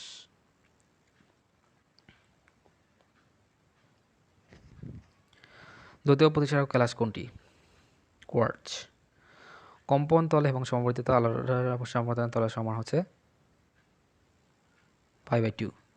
বেকার সমবর্তিত আলোক পোলারাইজড লাইট তারপর এটি তলে বা এর সমান্তরালে তলে তারপর কম্পন তরঙ্গ বিশিষ্ট আলোকে সমবর্তী আলোক বলা থেকে আমরা জানি কোনো প্রস্থ তারপর মাধ্যমে কণাগুলোর তরঙ্গ দৈর্ঘ্য অভিমুখের সমকোণে π/2 কম্পিত হয়ে থাকে। এক আলোকবর্ষ ইজগুলো কত বর্ষ? 9.46 × 10⁻15 মিটার। আলোকবর্ষ এক বছর আলোক রশ্মি যে দূরত্ব অতিক্রম করে তাকে এক আলোকবর্ষ বলা থেকে এক আলোকবর্ষ শূন্য মাধ্যমে আলোকের গতিবেগ এক বছরে সেকেন্ড সংখ্যা হচ্ছে 3 × 10⁻⁸ যেগুলো 9.46 × 10⁻15 মিটার এবং 9.46 × 10⁻12 কিলোমিটার। তা হচ্ছে নবমণ্ডলীয় পরিমাপের জন্য এই একক ব্যবহার করা থাকে। সূর্যের সবচেয়ে নিকটবর্তী নক্ষত্র আলফা সেন্টারি আর 4.3 আলোকবর্ষ দূরে অবস্থিত। শূন্য মাধ্যমে তার হচ্ছে প্রবাহমান একটি আলো সমতল তরঙ্গমুখে তড়িৎচুম্বকীয় তরঙ্গের বিদ্যুৎ ও চৌম্বক ক্ষেত্রের বিস্তার অনুপাত E/B এর এসআই একক হচ্ছে শূন্য মাধ্যমে আলোর বেগ সি। তড়িৎচুম্বকীয় বিদ্যুৎ ও চৌম্বকের বিভবের অনুপাত হচ্ছে E/B। আলোর বেগ সি হলে তার হচ্ছে বি ইজগুলো হচ্ছে E/C, সি ইজগুলো E/B। মেডিকেল ভর্তি পরীক্ষার জন্য ইম্পর্টেন্ট এমসিকিউ সমূহ এ অর্থে গুরুত্বপূর্ণ গাণিতিক সূত্র সমূহ যে কোনো মাধ্যমে আলোর বেগ ভি ইজগুলো হচ্ছে 1/√μ এপসাইলন।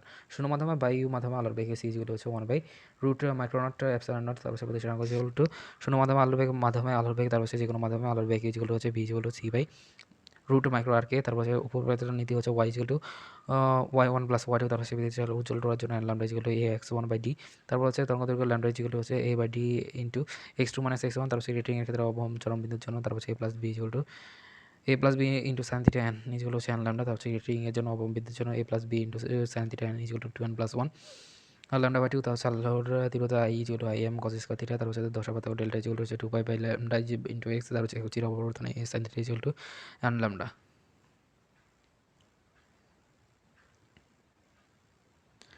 তারপর হচ্ছে হিয়ং এর চির পরীক্ষার চির দুটির মধ্যবর্তী দূরত্ব 2 মিলিমিটার চির 1 মিটার দূরত্বে জোড়া ব্যবধান 0.295 মিলিমিটার পাওয়া গেল। তারপর হচ্ছে আলোর তরঙ্গ দৈর্ঘ্য হচ্ছে 5900 অ্যাংস্ট্রম। আলোর তরঙ্গ দৈর্ঘ্য নির্ণয়। তারপর হচ্ছে ডোরার ব্যবধান ইজগুলো x ইজগুলো।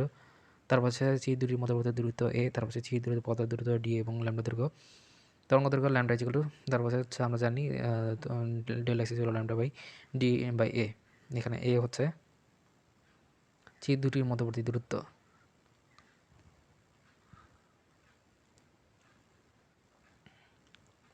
উত্তর হচ্ছে 5900 অ্যাংস্ট্রম। তারপর হচ্ছে এটি তরঙ্গ দুটির বিন্দুর মধ্যে পথ পার্থক্য হচ্ছে λ/4। তারপর হচ্ছে বিন্দু দূরের দশা পার্থক্য কত?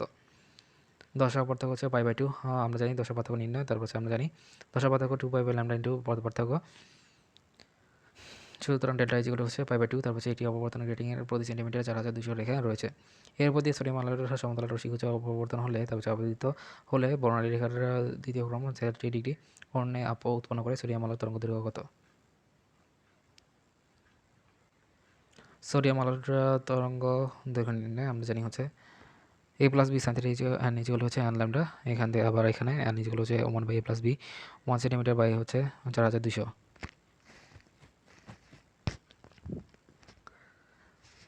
তারপর হচ্ছে ল্যামডা ইজগুলো sin θ n বাই হচ্ছে n × n। এখান থেকে আমরা পাই ল্যামডা ইজগুলো হচ্ছে 1.05 × 10⁵ মিটার। তারপর হচ্ছে এটি কার্বন ডাইঅক্সাইড লেজার এক্স অভিমুখে ভ্যাকুয়ামে সাইন সদৃশ্য। তারপর হচ্ছে চুম্বকীয় তরঙ্গ নিঃসরণ করছে। এর মাধ্যমে হচ্ছে ই নট ইজগুলো 1.5 মেগাভোল্ট/মিটার। তারপর হচ্ছে সর্বোচ্চ তরঙ্গ দৈর্ঘ্য কত? চৌম্বক ক্ষেত্র নির্ণয়। ই নট দেওয়া আছে, সি দেওয়া আছে, বি নট ইজগুলো ওয়াট। বি নট ইজগুলো হচ্ছে 5 × 10⁻³ তারপর হচ্ছে পানি ও কাচের প্রতিসরাঙ্ক থাকলে 1.33 এবং 1.5 কাঁচা আলোর বেগ কত? পানিতে আলোর বেগ 2.28 × 10⁸। এখান থেকে সূত্র অনুযায়ী আমরা জানি জি মাইক্রো ডব্লিউ ইজগুলো CG/CW। তারপর হচ্ছে micro W by micro G ইজগুলো টু CG/CW। এখান থেকে CG ইজগুলো টু 2.02 × 10⁻80 মিটার/সেকেন্ড। তারপর হচ্ছে 1.53 প্রতিসরাঙ্ক বিশিষ্ট এটি কাঁচা প্লেটের উপর সমবর্তন কোণে এটি আপাতত আবদ্ধ হলো। প্রতিসরক কোণের মান কত? তারপর হচ্ছে মাইক্রো ইজগুলো 10 IP। তো এখানে মাইক্রো হচ্ছে প্রতিসরাঙ্ক 1.3। তারপর হচ্ছে প্রতিসরাঙ্ক কোণের মান হচ্ছে আইপি। সুতরাং আইপি ইকুয়াল টু 3310। তারপর হচ্ছে হীরক থেকে 67.4, তারপর ডিগ্রি, তা হচ্ছে প্রতিফলিত আলোক রশ্মি সমবর্ধিত হয়ে থাকে হীরকের প্রতিসরাঙ্ক কত?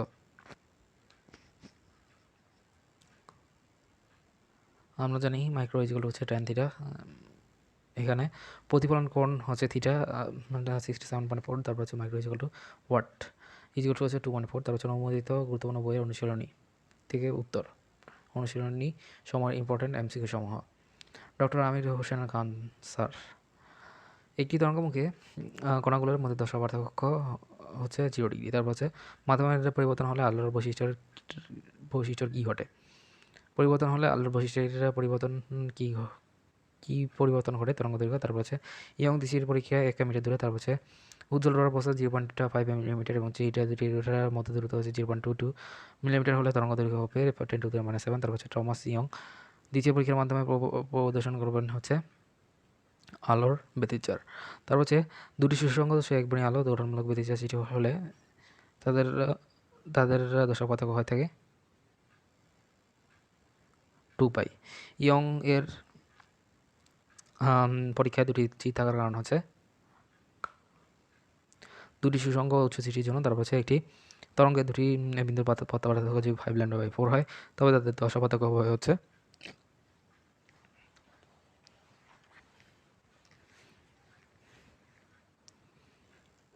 5/2π। তারপর হচ্ছে অপবর্তন কত প্রকার? অপবর্তন 2 প্রকার। তারপর হচ্ছে এটি গ্রেটিং এর প্রতি একক দৈর্ঘ্যের মাধ্যমে হচ্ছে গ্রেটিং ধ্রুবকের ডি এর সম্পর্ক হচ্ছে n = হচ্ছে 1/d। তারপর হচ্ছে ইয়ং ও দিচির পরীক্ষার মাধ্যমে হচ্ছে দূরত্ব অর্ধেক এবং চির অপরদের দূরত্ব দ্বিগুণ করা হলে ডোরার প্রস্থ কত হবে? 4 গুণ হবে। তারপর হচ্ছে এইটি তরঙ্গ দুটির পার্থক্য λ/2। তারপর হচ্ছে চির দুটির মধ্যে দশা পার্থক্য হবে হচ্ছে π/2। তারপর হচ্ছে নিচের কোন ঘটনাটি অনুপস্থিত তরঙ্গের বেলা ঘটে কিন্তু অনুদিত তরঙ্গের বেলায় ঘটে না? অনুপস্থিত তরঙ্গের সমবর্তন। তারপর হচ্ছে দুটি উৎস থেকে সামঞ্জস্য কি তরঙ্গ দৈর্ঘ্যে দুটি আলোক নিঃসৃত হলে তাদেরকে বলা থাকে সুসংগত উৎস অপবর্তনের দ্বারা। তারপর হচ্ছে আলোর কোন ধর্মটি প্রকাশ পায়? তির্যক রূপ। তারপর হচ্ছে নিচের কোনটি অপবর্তন সবচেয়ে বেশি হয়ে থাকে? রেডিও তরঙ্গ। তারপর হচ্ছে আলোর তরঙ্গ দৈর্ঘ্য তির্যকা প্রকৃতি পাওয়া গেছে আলোর যে ধর্মের জন্য, তা হচ্ছে অপবর্তন, সমবর্তন। তারপর হচ্ছে কম্পন তল এবং হচ্ছে সমবর্তী আলোর সমবর্তন তলের মধ্যবর্তী কোণ হচ্ছে π/2। কম্পন তল এবং হচ্ছে সমবর্তী আলোর সমবর্তন তলের মধ্যবর্তী কোণের মান হচ্ছে π/2। তারপর হচ্ছে দুটি সোজা সমতল চির হতে এই দূরত্বে অবস্থিত এবং এটি একবর্ণী আলোর আলোকিত হওয়ায় চিরের ডি দূরত্বে অবস্থিত পর্দার ডোরা সৃষ্টি হলে প্রতি ডোরার প্রস্থ এবং পরবর্তী এ ও ডি উভয়টিকে দ্বিগুণ করা হলে নতুন ডোরার প্রস্থ হবে হচ্ছে বি হচ্ছে 4। তারপর হচ্ছে শাহজাহান তমন স্যার, এক্স-রের নিচের কোনটি সঠিক নয়? এটি ফটোগ্রাফিক প্লেট দ্বারা শনাক্ত করা যায় না। তারপর হচ্ছে দুটি উৎস এবং সামঞ্জস্য এবং কোনো নির্দিষ্ট পার্থক্যের একই তরঙ্গ দৈর্ঘ্যের মাধ্যমে হচ্ছে আলোক তরঙ্গ নিশ্চিত হয়ে থাকে, তাদেরকে বলা থাকে সুসংগত উৎস। তারপর হচ্ছে সুসংগত উৎসে নিঃসৃত দুটি আলোক পরিবর্তনের ফলে কোনো বিন্দুতে আলোকের তীব্রতা বৃদ্ধি পায়, আবার কোনো বিন্দুতে তীব্রতা হ্রাস পায়। এই ঘটনাকে বলা থাকে ব্যতিচার। দশা পার্থক্যের পথ পার্থক্যের কত গুণ হয়ে থাকে? 2π/λ।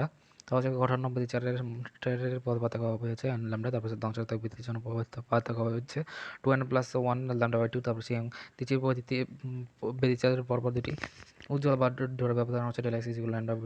তারপর হচ্ছে ব্যতিচার জালোরে এটি উজ্জ্বল, এটি ডোরা, আর প্রস্থ হচ্ছে Δx = λ/d/2। কোনো প্রতিবন্ধকের ধারে এসে যাওয়ার সময় জ্যামিতিক ছায়া অঞ্চলের মধ্যে দিয়ে আলোকের ব্যতিচারকে বলা থাকে অপবর্তন। পাশাপাশি স্থিতিস্থাপিত সমস্ত সূক্ষ্ম চির বিশিষ্ট তাপমাত্রাকে বলা থাকে গ্রেটিং। তারপর আছে কোনো তরঙ্গের উপরে যদি চাপ প্রয়োগ করা হয় যে কম্পন কেবল একটি নির্দিষ্ট তলে সীমাবদ্ধ থাকে, তাদেরকে বলা থাকে সমবর্তন। 30 ইয়ং দিচির পরীক্ষায় দুটি উজ্জ্বল ছলার মধ্যে পার্থক্য হচ্ছে 2λ। তারপর হচ্ছে ইয়ং দিচির মাধ্যমে হচ্ছে দৃষ্টিগুলোর দূরত্ব এবং চিরপদার দূরত্ব 4 গুণ হবে। নিচের কোনটি আলোক ধর্ম প্রদর্শন করে? তারপর হচ্ছে আলোর তড়িৎ ক্রিয়া। তারপর হচ্ছে আলোর তরঙ্গের পরিবর্তনের ফলে ঘটে থাকে হচ্ছে ব্যতিচার। তারপর হচ্ছে একক চিরের দূরত্ব পরিবর্তনের অবমর্ষত হচ্ছে s = 2n λ/2। তারপর শূন্য স্থানে তাই চমৎকার তরঙ্গ দৈর্ঘ্য 0.03 হলে তারপর তরঙ্গটির কম্পাঙ্ক হচ্ছে 10^12 হার্টজ, তারপরে বিদ্যুৎ এক ধরনের হচ্ছে পরিবর্তন। নিচের কোনটি পোলারায়ন সম্ভব নয়? হচ্ছে শব্দ তরঙ্গ। তারপরে নিচের কোনটি আলিঙ্গন ঘটনার মাধ্যমে পরিবর্তনের খাতের পরিবর্তন হয় না? তারপরে বিদ্যুৎ কোনটি তড়িৎচুম্বকীয় তরঙ্গ নয়? আলফা রশ্মি। তারপর হচ্ছে তড়িৎচুম্বক প্রণালীতে নিচের কোনটির তরঙ্গ দৈর্ঘ্য বেশি? অবলিত রশ্মি। নিচের কোনটির সঠিক? তারপর হচ্ছে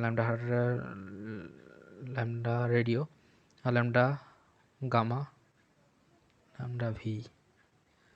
তারপর হচ্ছে ইউএইচ এর মাধ্যমে হচ্ছে পতাকার সাথে তড়িৎচুম্বকীয় তরঙ্গের সাথে কত বেগে কত কোণে থাকে? 90 ডিগ্রি। তারপর হচ্ছে নিচের কোনটি তরঙ্গ দৈর্ঘ্যের সবচেয়ে বেশি হয়ে থাকে? বেতার, আলোক বর্ষকে কিসের একক, দূরত্বের একক, ফ্রনহফার। শ্রেণীর অপবর্তন, আলোক রশ্মি সময় এবং তরঙ্গ যথাক্রমে সমতল ও সমতল। তারপরে হচ্ছে কোনো বেতার তরঙ্গ E naught equal 10⁻⁴ volt per metre. হচ্ছে বি নটের মান হবে 3.33 √10⁻13 টেসলা। তারপর হচ্ছে দুটি সোজা সমান্তরালে চির সম্পাত হতে এই দূরে অবস্থিত। তারপর হচ্ছে এটি আলোকিত চির দূর হতে ডি দূরত্বে অবস্থিত পদার্থ রশ্মি হলে এবং এক্স এ হলে তার হচ্ছে ডি দ্বিগুণ করা হলে নতুন অবস্থা হবে হচ্ছে এক্স। নিচের কোনটির কারণে তার হচ্ছে আলোক রশ্মি পলায়িত এবং সমবেত করা যায়? আলোক তরঙ্গ। নিচের কোনটির দ্বারা আর তরঙ্গ প্রকাশিত হয়? তারপর সমবর্তন দ্বারা। তারপর ছন্দকার ছবি তোলার জন্য ক্যামেরা ব্যবহৃত হয়ে থাকে অবৈধ রশ্মি। এটি দুটির দশা পার্থক্য π/2 এবং পথ পার্থক্য λ/4। তারপর হচ্ছে এই তরঙ্গ দুটির মাধ্যম হচ্ছে λ/8 এর দশা পার্থক্য হচ্ছে π/4। তারপর হচ্ছে দুটি তরঙ্গের 12 সেন্টিমিটার দশা পার্থক্য হচ্ছে π/3। অঙ্ক গণিত। তরঙ্গায়িত মাধ্যমে যে রেখা বা তলে অবস্থিত তার প্রতিটি কণার দশা একই, তাদেরকে বলা থাকে তরঙ্গমুখ। এক জোড়া সুসংগত উৎসের ক্ষেত্রে দশা পার্থক্য সবসময় একই থাকে। তার হচ্ছে ব্যতিচার এক ধরনের হচ্ছে পরিবর্তন। তারপর হচ্ছে অপবর্তন সঞ্চার উৎপত্তির কারণ হচ্ছে ব্যতিচার। তারপর হচ্ছে সমবেত আলোর ক্ষেত্রে কোনটি সত্য? তারপর হচ্ছে ই এর কম্পন তো নির্দিষ্ট এবং হচ্ছে বি থাকে। তারপর হচ্ছে ইয়ং এর দ্বিতীয় ব্যতিচার পরীক্ষায় উজ্জ্বলতার শর্ত হচ্ছে λ2 এর যুগ্ম গুণিতক। তারপর হচ্ছে ইয়ং এর দ্বিতীয় ব্যতিচার অন্ধকারের শর্ত হচ্ছে λ2 এর তার হচ্ছে অযুগ্ম গুণিতক। তারপর হচ্ছে ইয়ং এর দ্বিতীয় পরীক্ষায় তার হচ্ছে উজ্জ্বলতার শর্ত হচ্ছে দশা পার্থক্য তার হচ্ছে পাইয়ের যুগ্মমূলক। ইয়ং এর দ্বিতীয় প্রক্রিয়া তার হচ্ছে অন্ধকার সাথে হচ্ছে পাইয়ের যুগ্মমূলক। তারপর হচ্ছে গ্রেটিং এর ক্ষেত্রে এ প্লাস বি ইকুয়াল 1/n। এ প্লাস বি হচ্ছে গ্রেটিং ধ্রুবক। তারপর হচ্ছে গ্রেটিং এর ক্ষেত্রে এ প্লাস বি ইকুয়াল 1/n, এখানে n হচ্ছে একক দৈর্ঘ্য চিরের সংখ্যা। তারপর হচ্ছে সমবেত আলোর ক্ষেত্রে ই এবং তরঙ্গ গতির অভিমুখ ধারণকারী সংখ্যা বলা থেকে কমবর্তল। তারপর একটি ফুটবলের কেন্দ্রের চারপাশে ঘন ঘন হচ্ছে 4 স্টেডিয়াম। তারপর হচ্ছে আলোক তরঙ্গের বিস্তার 2 গুণ বাড়ালে তীব্রতা বাড়বে হচ্ছে 4 গুণ। তারপর হচ্ছে নিচের কোনটি বলে দেয় অনুপস্থিত তরঙ্গ হতে পারে? সমবর্তন। তারপর হচ্ছে আলোর অপবর্তন নিচের কোনটির কারণে হয়ে থাকে? ব্যতিচার। তারপর হচ্ছে এটি তরঙ্গের দুটি বিন্দুর মধ্যে দশা পার্থক্য পাই হলে দুটি বিন্দু দুটির মধ্যে পার্থক্য হচ্ছে λ/2। তারপর হচ্ছে আলোর তরঙ্গ দৈর্ঘ্যের মাধ্যমে নিচের কোনটি ব্যাখ্যা করা যায় না? ফটোতড়িৎ ক্রিয়া। তারপর হচ্ছে দৃশ্যমান আলোকের জন্য কোন রঙটির কম্পাঙ্ক সর্বোচ্চ হয়ে থাকে? বেগুনি। তারপর হচ্ছে বেনিকলা। তারপর হচ্ছে আলোর কোয়ান্টার ফোটন তত্ত্ব দেন হচ্ছেন ম্যাক্স প্লাঙ্ক। তার হচ্ছে কোনটি তড়িৎচুম্বকীয় তরঙ্গ নয়? শব্দ তরঙ্গ। তারপর হচ্ছে দশা পার্থক্যের কত গুণ হয়ে থাকে? 2/λ। তারপর হচ্ছে এটি তরঙ্গের দুটি পথ পার্থক্য। তার হচ্ছে λ/2 এর বিদ্যুৎ দশার মধ্যে পথ পার্থক্য হচ্ছে পাই। তারপর হচ্ছে তড়িৎচুম্বকীয় তরঙ্গ সৃষ্টি হয়ে থাকে তড়িৎ চার্জ হতে। তারপর এটি ফোটন দৈর্ঘ্য 300 অ্যাংস্ট্রম মধ্যে কম্পন হয়ে থাকে 10^15 হার্টজে। তারপর এটি বিকিরণ কোণটা হচ্ছে ফোটন। তারপর হচ্ছে পথ পার্থক্য ডেল এক্স ও ফাটের মধ্যে সম্পর্ক হচ্ছে λ/ডেল এক্স বাই λ হচ্ছে 2/পাইটা।